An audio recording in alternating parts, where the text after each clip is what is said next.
Hello, my name is Mr. Longo. If you don't know me, I'm Mrs. Neve's student teacher for this semester, and today I'm going to be giving a presentation on the history of the Chinese Communist Party, also known as the CCP. The first thing I want you to do is if you don't already have it open up this sheet on the Google Classroom. It is called Chinese Communist Party Timeline Worksheet. This is what we're going to be doing today is I'm going to be going over some information. I have the Google Slides, which I've also posted to the Google Classroom, but I'm going to be kind of going through the slides and giving some additional important information on each slide. As we go through this, for each slide, I'd like you to fill out in the box 2 to 3 important things that you learned in this presentation or find important. Before we begin, I'm also going to start with some vocabulary words. These are words that I think is important for us to know as we go through this lecture, just so that you're not confused about anything and they're key to the history of China. The first one is communism. Communism is important to the history of the Chinese Communist Party. Now, the official definition of communism is a political theory derived from Karl Marx. He was a political theorist, advocating for class war and leading to a society in which all property is publicly owned, that means owned by the government, and each person works and is paid according to their abilities and needs. What that means is right now in America and in a lot of countries, we have a capitalist government, and I'll explain that in a second, but that means that you can own private property. In a communist government, the government owns everything. So you don't own the apartment you live in or the car you drive, or if there's a factory, nobody owns it. It's owned by the government, and that government controls what's being made based on needs. So it might be more profitable, and I'll explain that in a second. Capitalism is an economic and political system in which a country's trade and industry are controlled by private owners for profit rather than the state. So that's what we have in the United States. The difference between the two is in a capitalist government, I own a factory and I produce Xboxes. Well, right now, because of COVID-19, there's a huge need for ventilators and face masks and medical equipment, but I can make more money selling Xboxes or cars or couches. So I'm not going to make what's in high demand. I'm going to make what makes me more money. In a communist government, the government owns the factory. So they say, hey, you're making couches, but we need face masks. So you're now making face masks or ventilators. And they own it, and nobody owns the things they use or the places they live in a communist government. The third word on our list is a collective farm. The official definition of that is a jointly operated combination of several small farms, especially ones owned by the government. What that means is that you have individual farmers who own plots of land, and then the government comes and says, hey, 40 farmers that farm in this area, we're combining all of your farms into one big farm. Now, usually how farming works is that you grow the crops, keep what you want for yourself to sustain yourself, and you sell the rest at market. On a collective farm, all the workers work on the farm. There's the harvest, there's the crops. Then the government who controls the farm says, hey, we're going to sell these crops. We might give you some, and we'll go over this, not always, and we're going to sell the rest or give the rest away, and you as the farmer who did all the work don't see the profit from the collective farm. The second to last word is a purge. A purge means to remove a group of people considered undesirable from an organization, place, in an abrupt and violent way. How purges usually work is that a new government takes over, and anyone who supported the old government, and this is usually through a revolution, anyone who supported the old government or has ideas that are not the same as the current ruling government can be imprisoned, sent to labor camps or collective farms, exiled, or even killed. The last word is Mao Zedong. Mao Zedong was the founder of the Chinese Communist Party and was the leader of it from 1949 into his death in 1976. And we're going to look at some Chinese propaganda. His face is often on Chinese propaganda as he's seen as the founder and the father of the Chinese Revolution. So now we're going to move on to the Chinese Civil War. This is an event that took place between 1927 and 1949. The Chinese Civil War started when the last emperor of China was advocated but realistically kicked out of power. China for 3,000 years had relied on dynasty rule, which means there was an emperor in charge. And dynasties changed, but there was always usually, except for short periods of time, some sort of dynastic leader or some sort of emperor. That changed when the last emperor was kicked out. He was a young boy. He didn't have lots of knowledge on how to rule. He was about 10 years old. He was kicked out of power. Then there were two groups in China that wanted to become the new rulers of China. You had on one side the nationalists. The nationalists were people who were they supported ideas of democracy and free trade and open government, and they were very popular in cities and very popular among people who owned land. The communists wanted communism, and they were popular among the poor in China who didn't own land or didn't own much. So both sides wanted to take control of China, and they fought a very bloody civil war over this. And again, this civil war lasted from 1927 to 1949, with a small break in during it, which I'll explain. And the nationalists almost won. There's at one point, and I have this map right here, it's called the Long Walk, where communist forces, including Mao Zedong, had to retreat from southern China here all the way up North China in a trek that was 500 plus miles. And they got into the mountains where the nationalists couldn't kill them, but they lost a lot of men along the way. But once in the mountain, they had kind of a base of operations, and they were able to build up strength. So the war had entered the stalemate. That was until Japan attacked China and started World War II in 1937. When that happened, the nationalists and the communists, the two parties, said, I guess we're going to have to join forces to fight Japan. And that's what they did. And they fought Japan from 1937 to 1945. But they didn't work well together.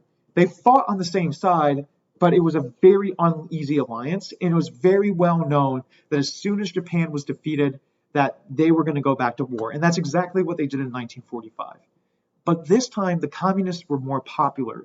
They had been able to spread their ideology around the country. They had been able, during the war, to blame the nationalists for Japan invading and do a lot of other things. So by 1945, the nationalists had lost a lot of power, and it was from the next 4 years, it was pretty certain that the Chinese communists would win. I'm going to give you a moment if you want to pause the video and write down 2 to 3 things that you learned or that you found important, and then we'll move on to the next slide. So in 1949, the Communist Party officially took over. They kicked the nationalists, well, actually the nationalists retreated to an island known as Taiwan, which is off the coast of China. It's right there. And this is a hotbed issue where many countries recognize Taiwan as their own country, but China says it's a part of China that just has a different government. So even to this day, this still has an impact. When the Chinese communists took over, some of the first things they did was say, we're going to abolish private property. So let's just say you owned a lot of farmland, you bought it, or you inherited it. Well, it's owned by the government now. And the government doesn't like that you were a landowner, so they're going to send you to a re-education camp or a collective farm, or they're going to execute you. People that were considered intellectuals or thinkers who might voice opinions against the government or communism, they were sent to re-education farms, labor camps, or were executed as well. Basically, anyone who was seen as a threat to the new communist government was forced into forced labor, exiled, or executed. Another thing that the Chinese Communist Party did is they said no other political parties. We are the one ruling party, and if you don't agree with that, we're going to have a problem with you, which means you might be executed, exiled, or sent to a labor camp. I'm going to give you a minute to write down 2 to 3 things that you learned in this box, and then we'll move on. So once the Communist Party took over, they started doing what are known as 5-year plans. 5-year plans was when China had a goal. They said, we want to increase wheat production by 40%, and we want to do steel production by 40%. And they would give themselves a 5-year timeline to match that goal. These were meant to increase economic growth and development in the country, increase prosperity for all. And sometimes it worked, sometimes it didn't. A consequence of the 5-year plan is that with the whole country focusing trying to get more of one thing made, other things weren't made. So in the first 5-year plan, the Chinese communists wanted to make a lot of wheat. So they did a lot of farming, but that meant that they took people away from making furniture, or they took people away from making machinery. So it was very hard to buy anything that wasn't wheat in China. China still has 5-year plans to this day. The early 5-year plans were focused on getting China into becoming an industrial country, so they focused on food growth and steel manufacturing and production of this. Now the 5-year plans kind of focus on more, not production, but big goals that China wants to achieve. For instance, environmental protection, providing quality healthcare, stamping down on corruption, etc., etc. So I'll give you a moment to write down 2 to 3 things you learned, and then we'll move on to the next slide.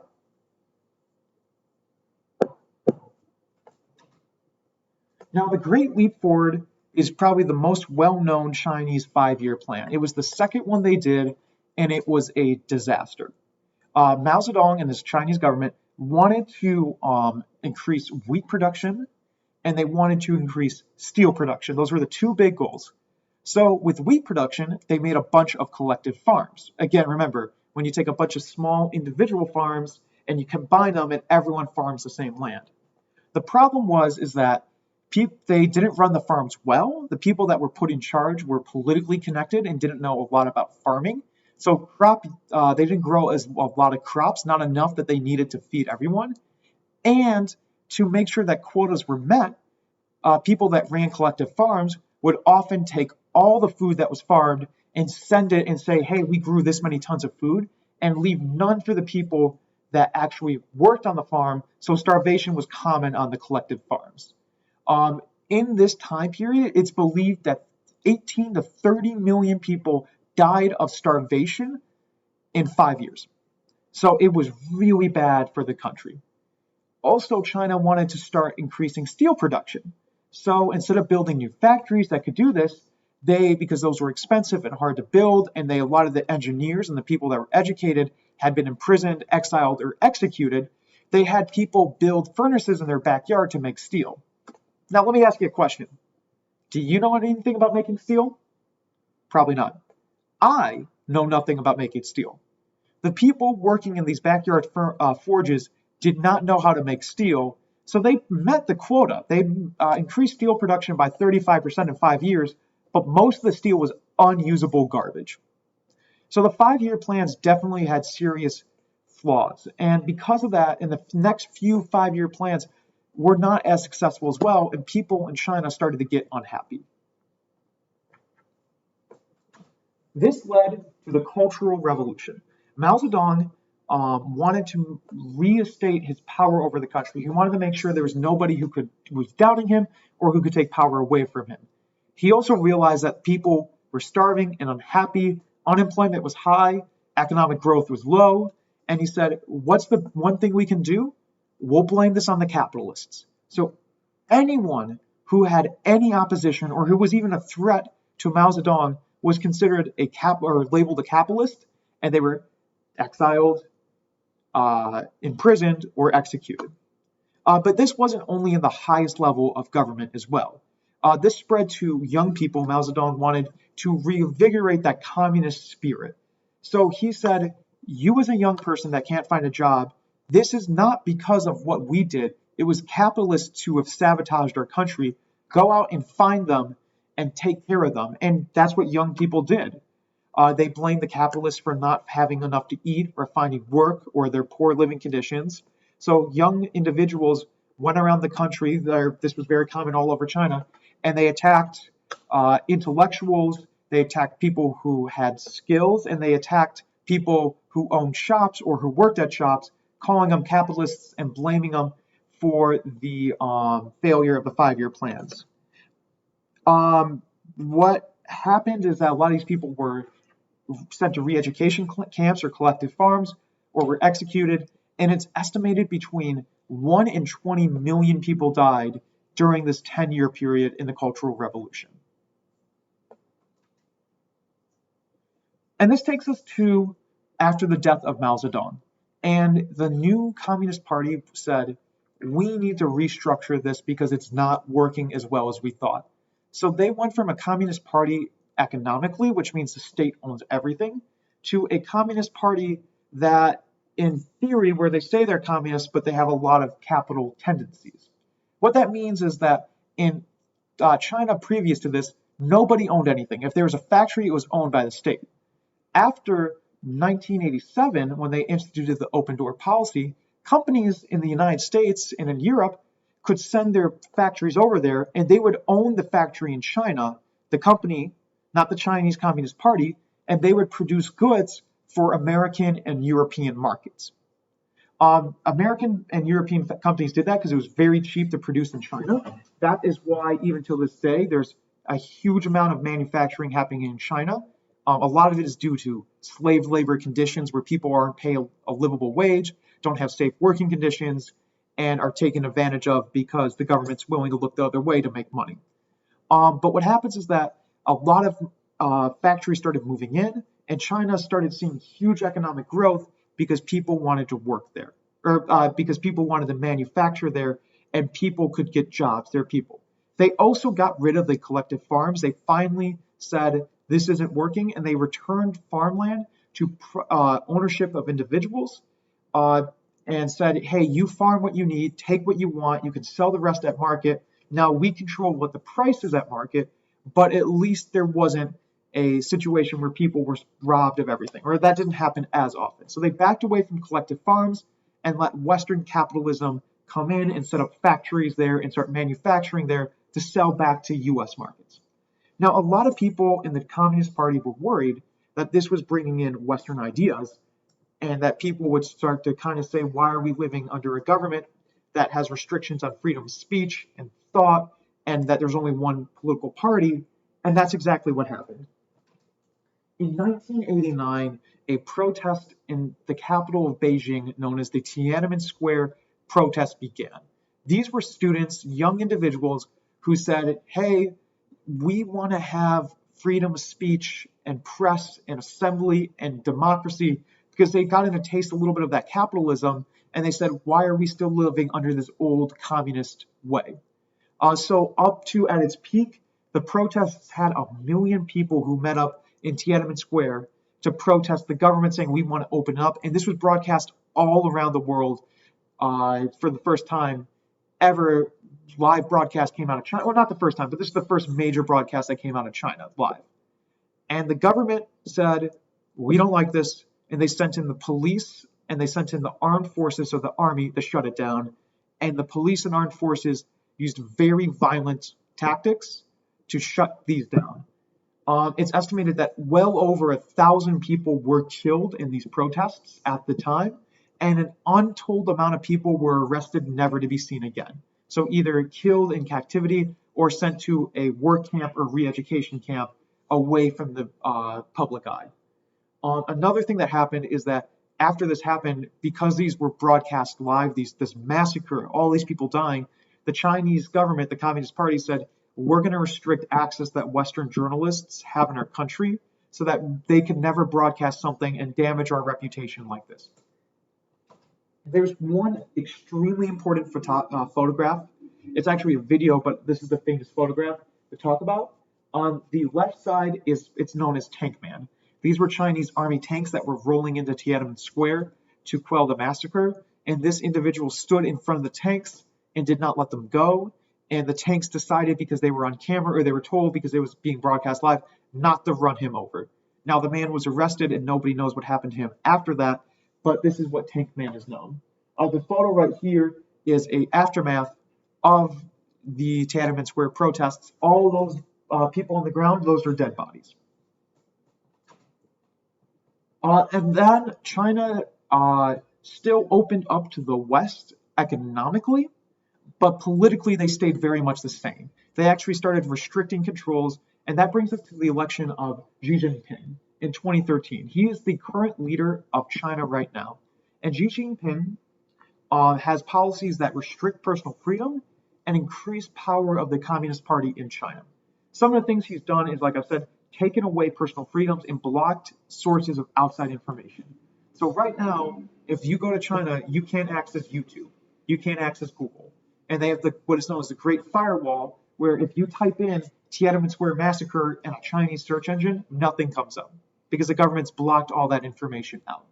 Other things that he's done is that he's expanded the military power of China and expanded their global outreach. So that he started to partner with countries in Africa, the Middle East, and other Southeast Asia countries to strengthen trade and military alliances with these countries, which is, some in the US say is a threat to US national security, some others don't. That's a point we can debate later. And the last thing he's done is he's increased the economic control that China has. China is still called a communist country, but they have state-run companies that, what happens if you're a capitalist company, if you're Apple or Microsoft and you want to go make iPhones in there or Xboxes, you have to partner with a Chinese-owned company and you have to share all your trade secrets. So if you build a factory to build iPhones, you have to give all the blueprints and the design stuff to the Chinese government. And oftentimes the Chinese government has turned around, stolen that information, and made their own devices and their own thing. So Xi Jinping has led China to become a global power, that brings us to the modern day. So again, thank you for listening.